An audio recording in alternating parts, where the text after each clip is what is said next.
Okay, so I'm finally arriving here early for training.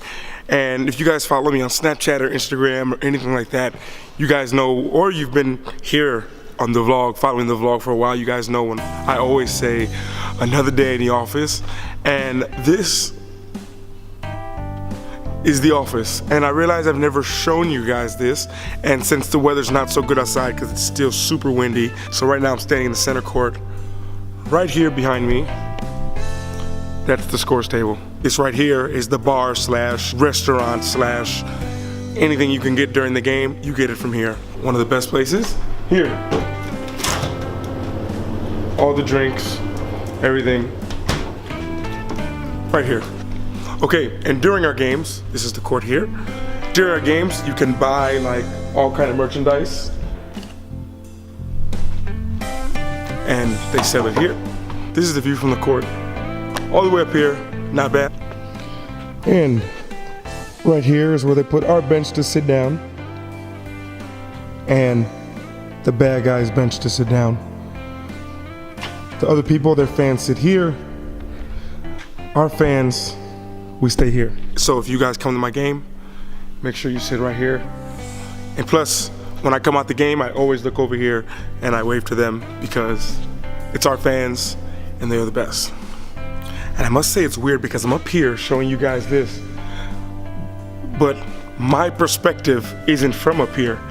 And that just makes me think about how YouTube is it's showing you guys a new perspective. For me, this perspective right here, I've come into this place almost twice a day for a 10-month, 9-month season for the last 5 years, and I've been up here maybe 4 times. The court looks really big. Wow, okay. Continue the tour. Okay, and this is the same thing from the other side. So we sit there, bad guys sit there, and like I told you guys, I've been playing here for 5 years, and I've actually never sat here before. And just a couple questions that people were asking me since I'm here, and now I'm thinking about it. Some people were asking me about how long I've been playing. This is my 5th year playing here in France. Before I was here, I was playing in Germany, and I played in Frankfurt, Germany, which is kind of in the south, by Stuttgart. I don't know if you guys have heard of it, but I played there for 1 year. Before that, I was playing in Melbourne, Australia. I played there for 2 years for the Dandenong Rangers, located in Melbourne.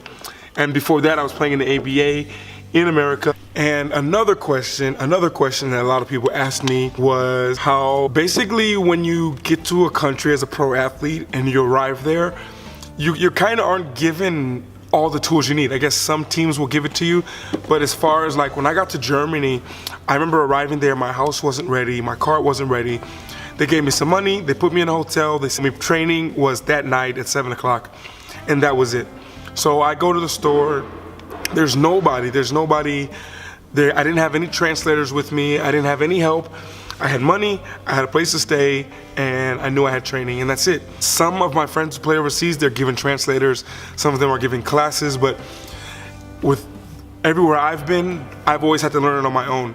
And it's like, when I was bouncing around from country to country, I was like, I don't really want to try and take up another language. I was learning German and it was really hard.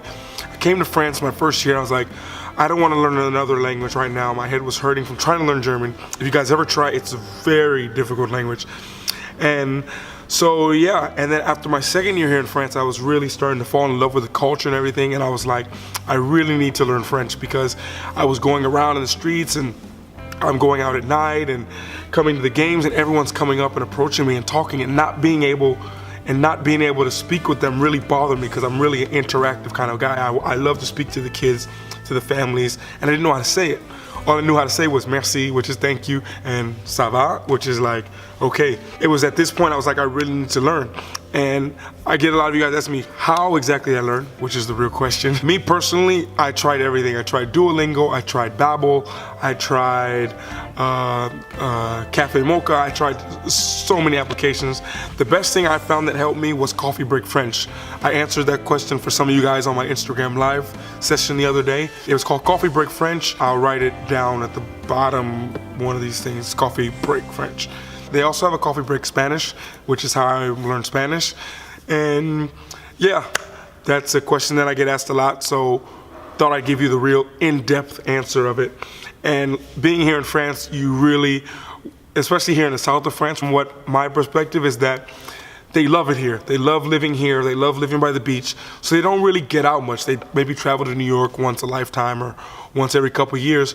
So they don't really have a need to learn English. In my 5 years here, I've maybe met 10 Americans, so they don't have the opportunity to speak English. So being here, it's kind of like, yeah, learning the language will help make your life a lot easier. Okay, guys, well, that's how it is. This is my office. This is where I am all the time. So I'm about to get ready for training, but I really wanted to show you guys where I am so you guys can just feel more like you're here. But yeah, I gotta go. But guys, remember to work hard, be brave.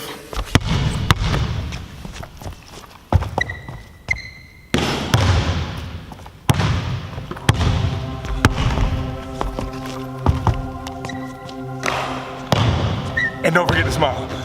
1 for 2, not bad. Ciao.